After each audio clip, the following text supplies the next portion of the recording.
जब ट्रिपल तलाक का कानून आया तो बोलेंगे हाँ वो मुसलमान है, वही तो बोल सकता, हम काहे बोलेंगे। मगर जब हमारा वोट आएगा तो हमको लेंगे ना वोट हमसे, उस वक्त कुछ नहीं कहेंगे। और फिर ये समाजवादी पार्टी, मैं पूछना चाह रहा हूं अखिलेश यादव से, जब CAA का कानून पार्लियामेंट में आया तो क्या शिवसेना ने नरेंद्र मोदी हुकूमत का साथ नहीं दिया CAA कानून में? और यही समाजवादी पार्टी महाराष्ट्र में अखिलेश यादव उद्धव ठाकरे की हुकूमत का साथ दे रहे हैं। बताओ समाजवादी पार्टी में बैठने वालों, क्या मैं सच कह रहा हूं या झूठ कह रहा हूं? क्या महाराष्ट्र में शिवसेना उद्धव ठाकरे की हुकूमत को तुम्हारी पार्टी ने साथ नहीं दिया? CAA के कानून में जो भारत के मुसलमानों को स्टेटलेस बनाना चाहते थे, आपने उनकी तारीफ की।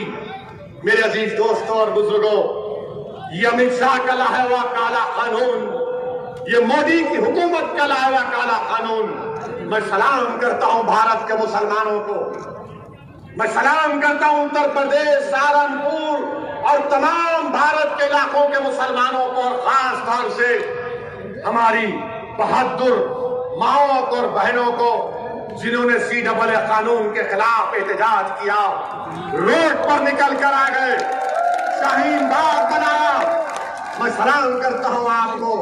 और योगी, अमित शाह और मोदी को कह रहा हूं, दोबारा NPR NRC की बात होगी तो फिर हम निकल कर आएंगे इंशाअल्लाह ताला। मगर ये लोग क्या कर रहे हैं देखिए आप। अमित शाह उत्तराखंड में कल तकरीर किए, देश का होम मिनिस्टर है,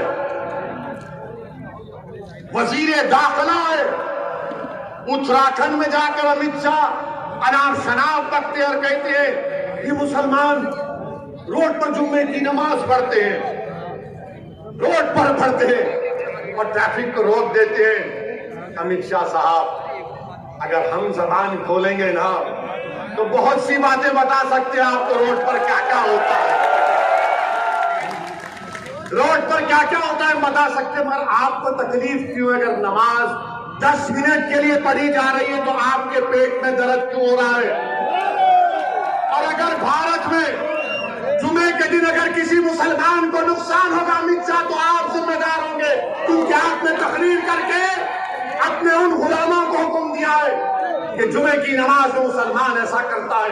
आपकी जिम्मेदारी होगी, अगर जुमे के दिन किसी मुसलमान का बाल कटना चाहिए, इस तरह का बयान एक होम मिनिस्टर देता है। एक हकीर उत्तराखंड के इलेक्शन को जीतने के लिए इतनी नफरत क्यों रखते हैं मुसलमानों से बीजेपी वालों?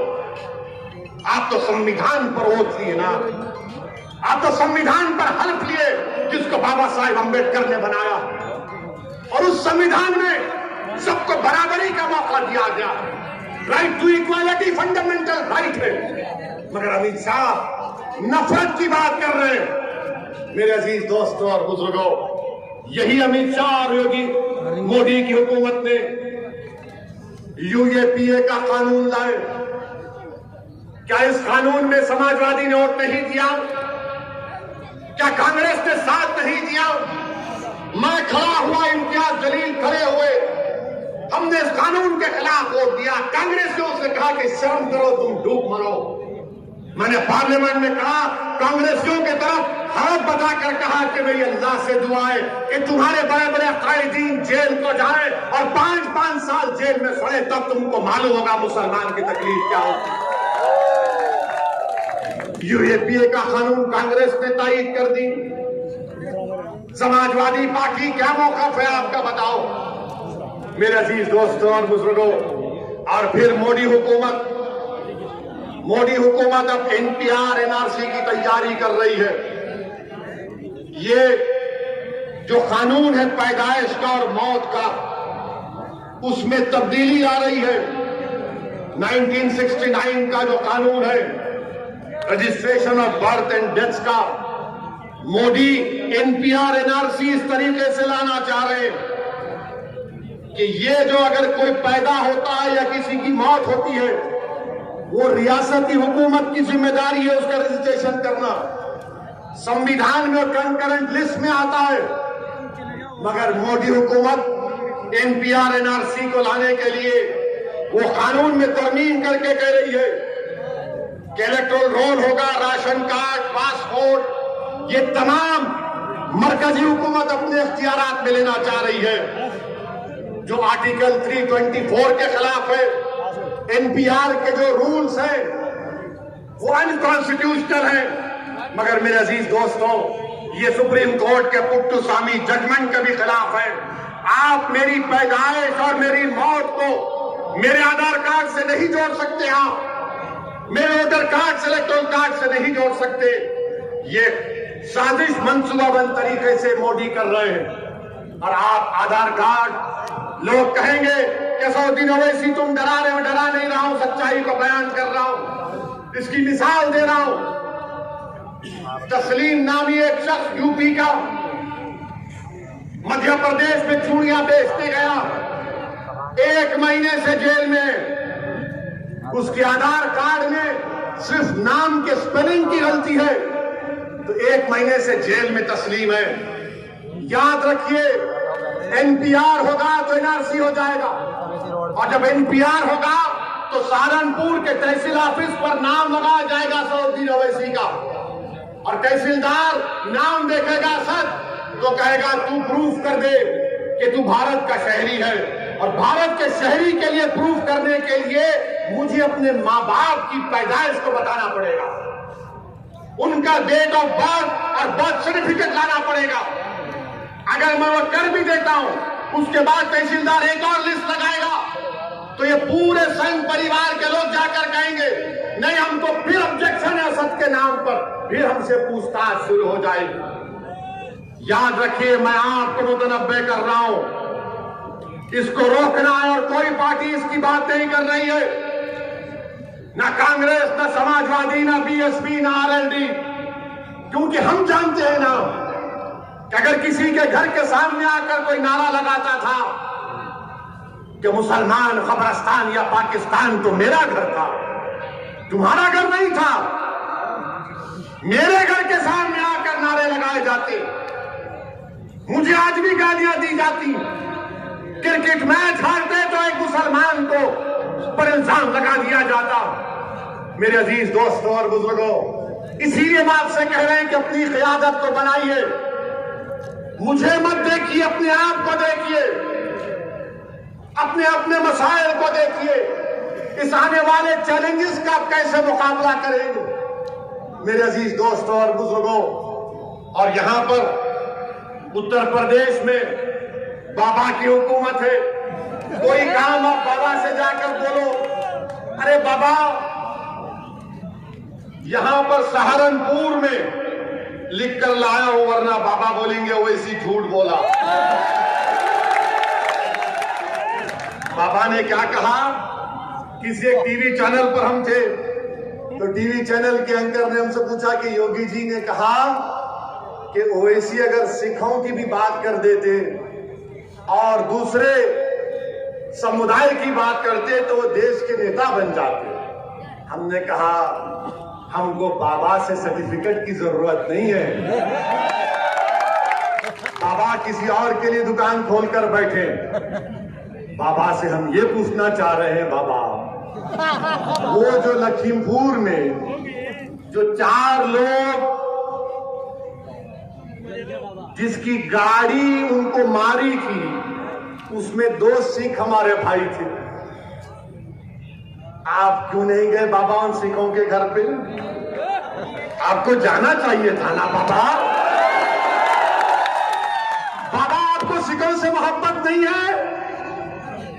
तुम हमसे पूछ रहे हो बाबा हमको सिखों से इतनी मोहब्बत है कि आपने सहारनपुर में जब गुरुद्वारा और मस्जिद का मसला पैदा हुआ था ना, तो आपने कहा ठीक है बनाओ, हमको जमीन की जरूरत नहीं है, हम और एक जगह बनाएंगे।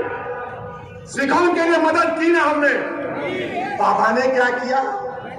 बाबा ने कहा नाम बदल दो, ज्यादा बोले तो ठोक दो। बाबा को कुछ समझ में आता ही नहीं है। बाबा खाली नाम बदलने पे है। बाबा सुबह उठते बोले नाम कितने बदले गए, उनको नहीं फिक्र। अच्छा बाबा ये बताओ, सहारनपुर में और जौनपुर में मुसलमान 10% है, सहारनपुर में 40% के ऊपर है ना। अब आप ये बताइए, सहारनपुर में खाली प्राइमरी हेल्थ केयर सेंटर 60 क्यों है और जौनपुर में 85 क्यों है? क्यों है बाबा, ये क्यों है? और कम्युनिटी हेल्थ सेंटर जौनपुर में 22 और सहारनपुर में सिर्फ 14। बाबा आपको सहारनपुर से इतनी नफरत क्यों है बाबा? मेरे अजीज दोस्तों और बुजुर्गों, ये बात हम जब करते हैं तो इनको तकलीफ हो जाती है। फिर हमसे बोलते नहीं हो मोदी जी तो सबका साथ सबका विश्वास, क्या बोलते हैं।